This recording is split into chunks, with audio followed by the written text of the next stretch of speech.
Good afternoon on what is a mild, bright and sunny day. It is Saturday the 25th of May and I'm in the reading Nook with a nice hot cup of tea. And this to finish unboxing. This is Original Adventures Reincarnated, Volume 7, Dark Tower, published as a homage to the classic scenario Dark Tower, published by Judges Guild in 1979, written by the late great Jennell Jaquays. And I've already done essentially just sort of like done an unboxing of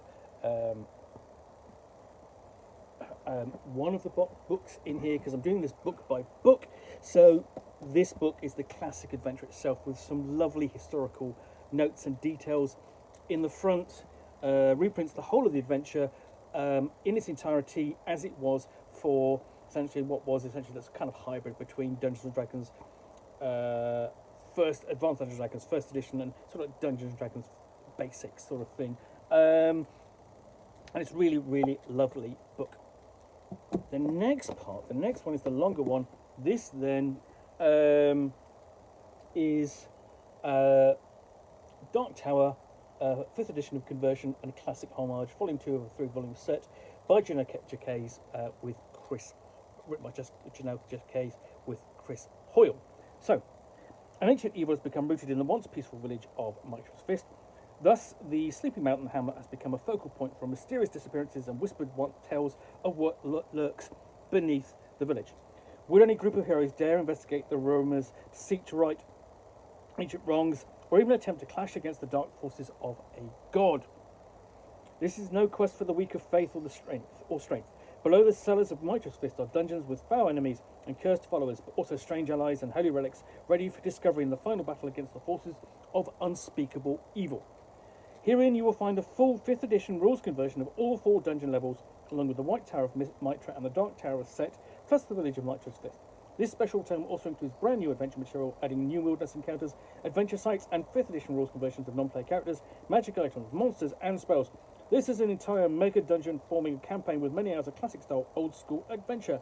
Untold riches, ultimate power, undying glory, and gruesome death can all be found in Dark Tower.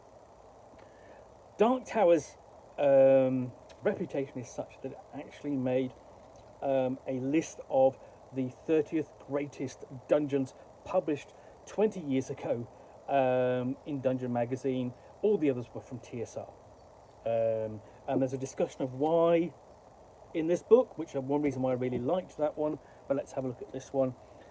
This artwork has been used a few times. It appeared on the cover of the Free RPG Day adventure, published to coincide with this, essentially a year before this was released, because Free RPG Day is coming up.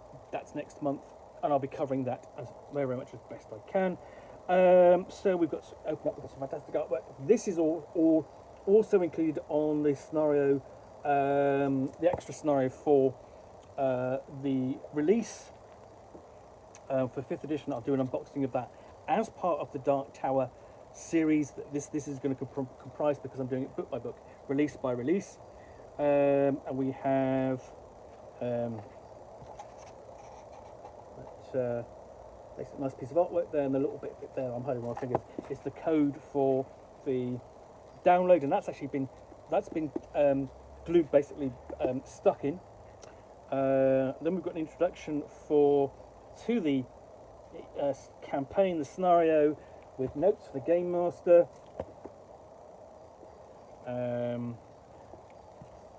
Great illustrations. You've got a list of the dramatis personae. And that's actually, I mean, okay, that continues going. That is, let's have a look. I'm trying to make a page, so that's half a page.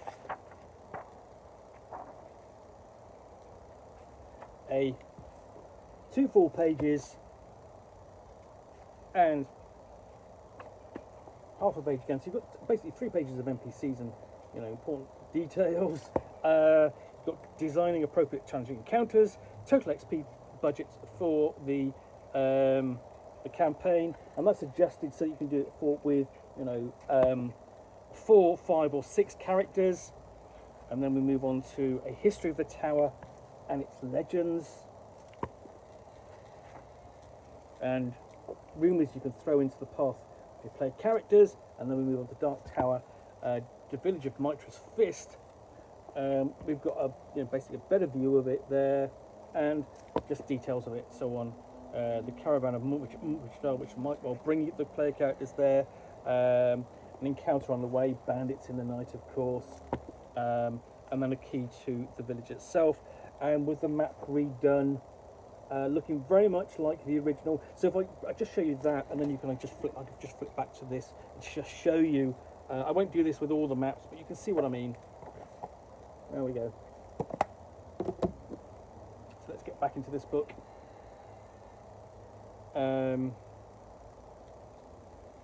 So various locations like the Shrine to Mitra, the Mitra's Tower, and the mansion, the key to the mansion of the leading citizen of Mitra's Fist. You know, it's a small place, so not really up to much.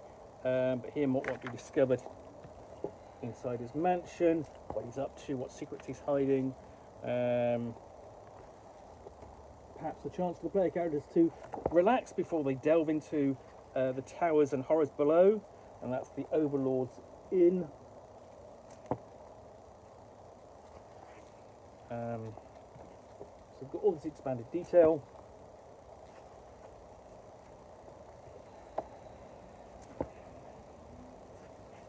And then we get to Dark Tower, Chapter 3, Dark Tower Level 1, and we've got the classic cross view, side view of the dungeon, which is a recurring element within the campaign. It sort of shows it again and again. And you have the maps shown here with a bit more detail and sort of like just a little bit more relief, so you can actually see, sort of see the walls and so on. A little bit different to the original. And I am going to show you, you know, the new version versus the old. So there we go. There's the old, and there's. And there we go.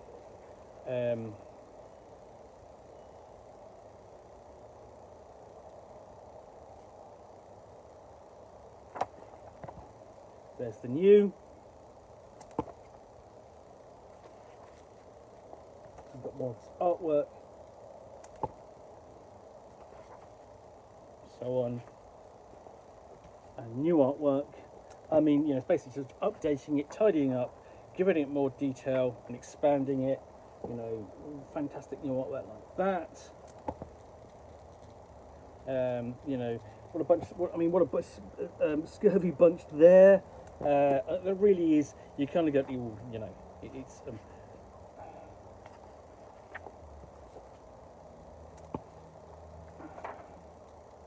Yeah, you're basically not impressed by those cultists. And then we move on to section 2, chapter 4. This is dungeon level 2. And similar thing with the map. So you know, you've seen the contrast and difference in style between the maps already. So.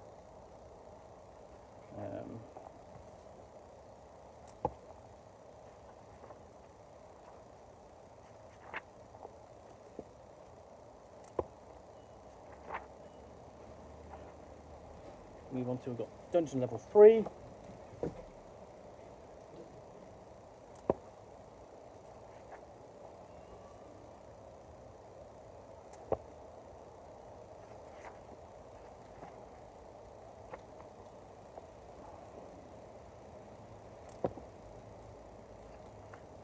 Because basically, I mean, look at that fantastic, the power of energy just coming out of the face of Set there, and you're just going at the arrow, the strange arrows, and he's just sort of going, oh my god, I'm about to die.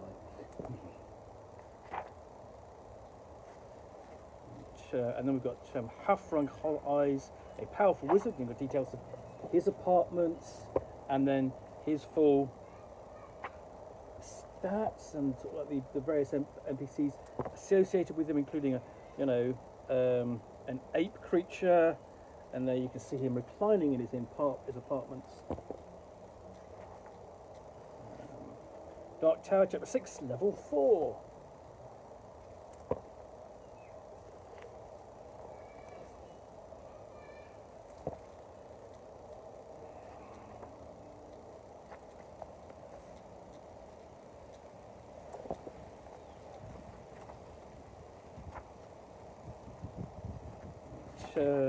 So there is basically you're going to be encountering sphinxes and red dragons. There's a fantastic illustration of a red dragon, and you've actually got sort of like, a red dragon treasure vault if they can actually kill it, and you've got notes on there. What happens if a total party kill?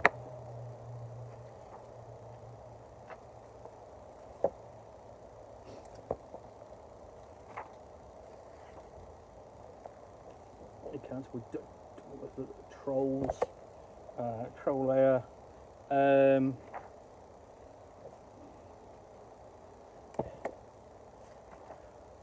there's an encounter with Snurgy on his bonfire.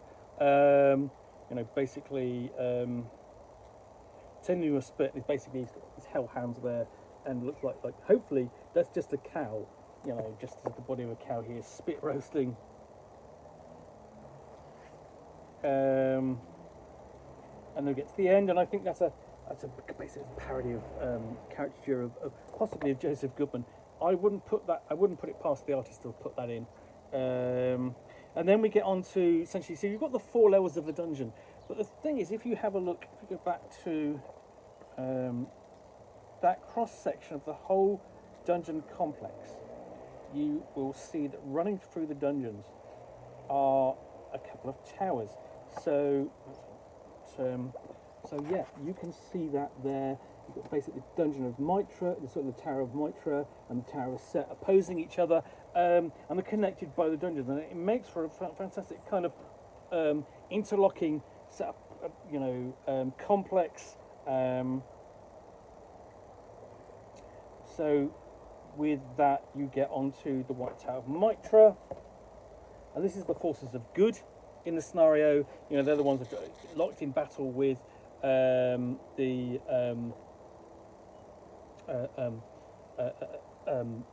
with the forces of Set. I'm just going to move the cover actually, because it's just shining in my face. So excuse me, I do apologise for this.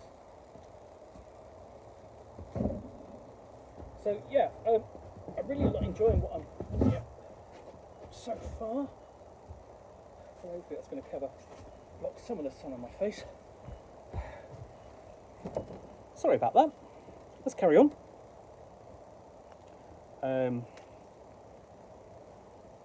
That's my fault. What I should have done was put something up to protect against it, just block the sun coming in there. So you've got the different levels. The player character is going to be working up the way up and down there, down the tower, looking for help, looking for aid, because they're going to find allies there, but they're not going to find allies in the corresponding tower, the Dark Tower of Set. That's going to be full of. That's going to really buy into, as much as the dungeon has done in general, sort of like the Egyptian theme of jackal-headed monsters, mummies, scarab beetles, that sort of thing, and where Mitra's tower is round, Set is square. That's a bit of an amusing thing, Set square. Anyway, so, and then ultimately got notes there on escaping Dark Tower, on how to conclude the adventure, and that's just that part of the book. Essentially expanding that just for comparison. So it actually hasn't taken up all that much space. So what's in the rest of the book, you ask? Let's have a look. You have a complete wilderness area, the Lost Lands, where you can establish the Tower of Set, Mitra's Fist, and the Tower of Mitra. We've got basic descriptions of the various locations in the area, and things that the player characters might encounter if they explore beyond its realms, including more detailed area, Red Moon Pass,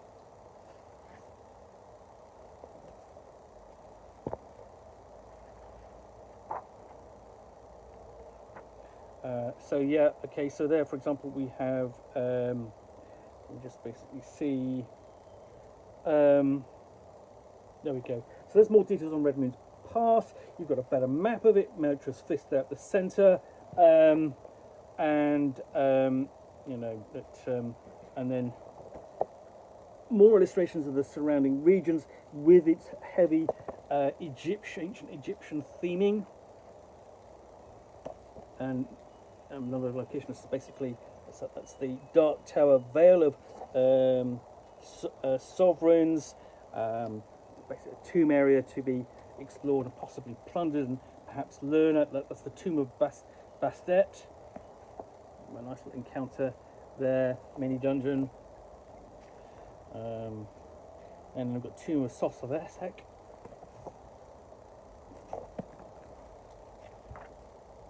And the camel's graveyard. So instead of an elephant's graveyard, you've got a camel's graveyard in the desert.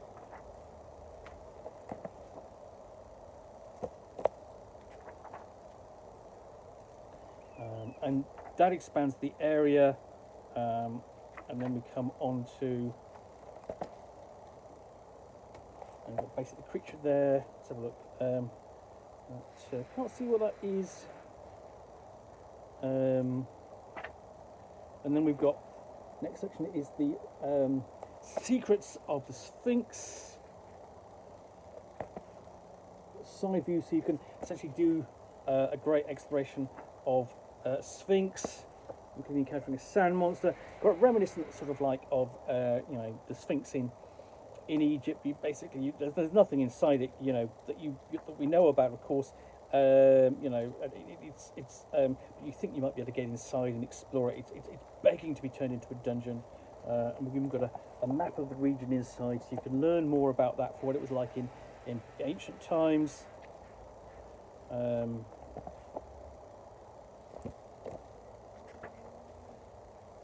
And these maps here are slightly rougher feel to them, not quite so polished. That's a bit disappointing. So you've got this marked kind of changing style.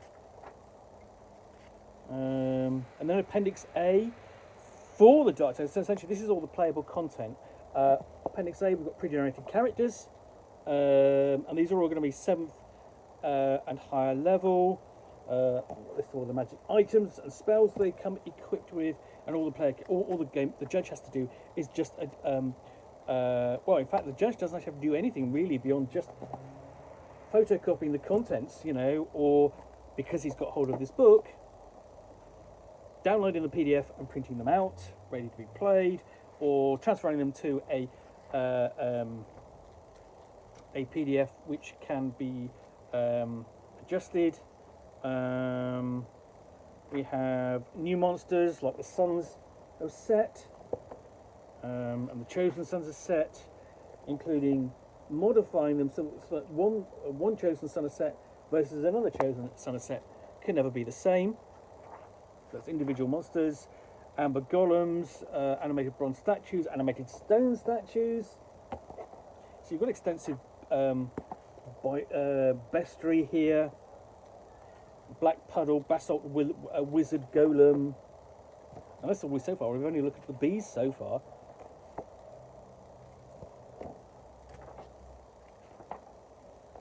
Lamassu, minions of Set, mummy cats. I don't know whether they say that's whether that's thoroughly evil or just really thoroughly adorable. Could it be both? Thoroughly evil and adorable at the same time.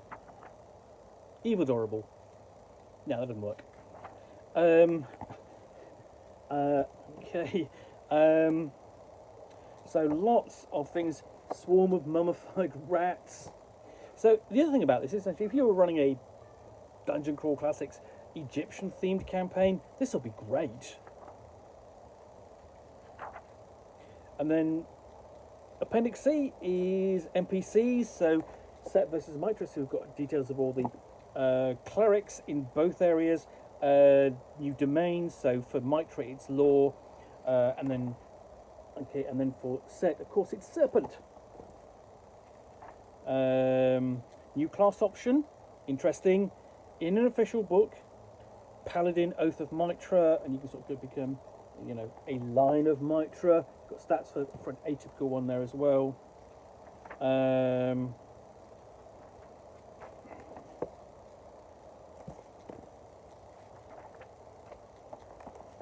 full stats for basically for characters like Avacris, High Priest of Set, Avala, Were-Rat, Cleric of Set. So you're actually making these really interesting characters. Akaroka, the Flailer, Balor the Shaker, Lesser Son of Set, you know, crocodile-headed creature, brilliant. And then various NPCs like Baldar the Sodden, because you know, Mitra's Fist is a place at the far end of nowhere. Glorfingel Goodman, another NPC. So you've got all these NPCs as well. And then generic things like a gnome fighter, a gnome mercenary, kind of a bit of an odd addition. Hafrung Helleyes is basically the wizard that we encountered in the dungeon. And his other host body.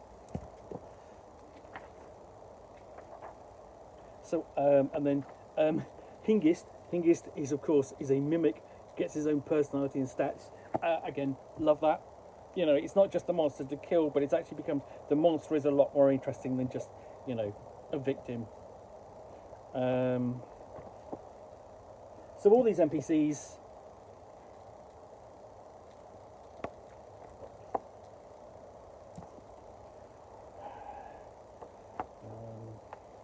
so on, and then keeps going. You know, just how many NPCs you got in here? A lot. Dark Tower Appendix D, new equipment, magic items, and spells. So that starts off with weapons at the bottom there, and explanations, and then various explanations of various artifacts like the Soul Gems, Heart of Law, Soul of Chaos, so on, Mithraic artifacts.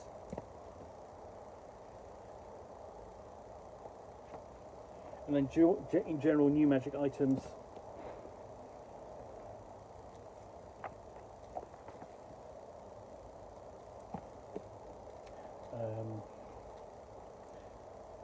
And then new spells, basically Arcane Servant, Conjure Beasts, Destroy Undead, Flame Arrow, Poison Touch, Glass Steel, Putrefy Food and Drink.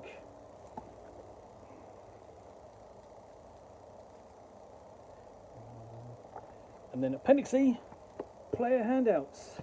So yeah, we've even got a menu for the inn, for the tavern, in Mitra's Fist, maps, illustrations.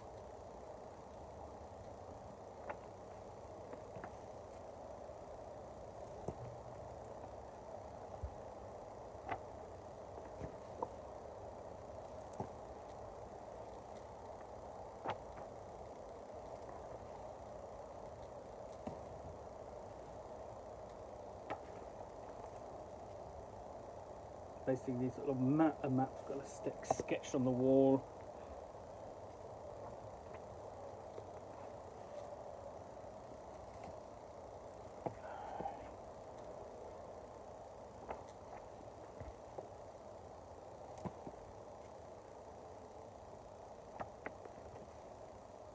So pages and pages of handouts as well, just lots of them. Appendix F is actually more gameable content. Mitra's Bunker. So we've got another mini dungeon at the end of it all.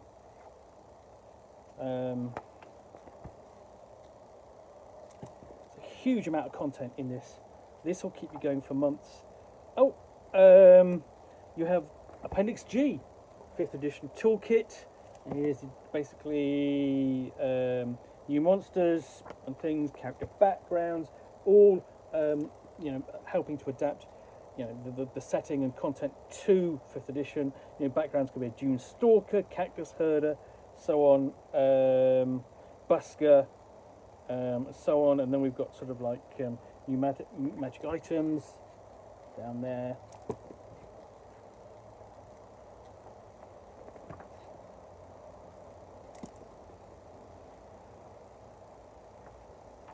And that's it. That's it for this book. One more book to look at in this set. Oh, there's a different piece of artwork on the back, on the inside back cover. So you've got this on the inside front cover. On the inside back cover, we have that.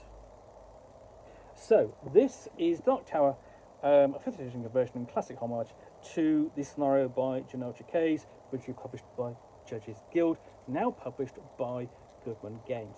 This is book 2. This is everything you need to play Dark Tower for 5th edition. Absolutely terrific conversion. Just from leafing through, looking forward to getting into this, giving a good review. I think it's absolutely fantastic to play. And even just going to be a good read, even though it's going to spoil it for me. I have read it in the past, of course, but it's been a while. But this is a good-looking book, lots of playable content, and I think possibly even one of my role-playing titles of the year. You know, I think this is such a good product, provides such good game potential and gameable content that's going to keep you going for ages. Anyway, so I hope you enjoyed this unboxing in the Nook. If you did, then please do click on the like button down below. And in the meantime, if you want to be able to do yet more unboxings the Nook way, or see me out here with a box, or in this case, a slipcase, which I will unbox the contents of and talk about each component or book to the best extent of my knowledge for roughly 10 minutes or so, all of course accompanied by a nice hot cup of tea. Then please do click on the subscribe button down below. Thanks again for watching another unboxing in the Nook. I will be back again soon with another one. Bye for now.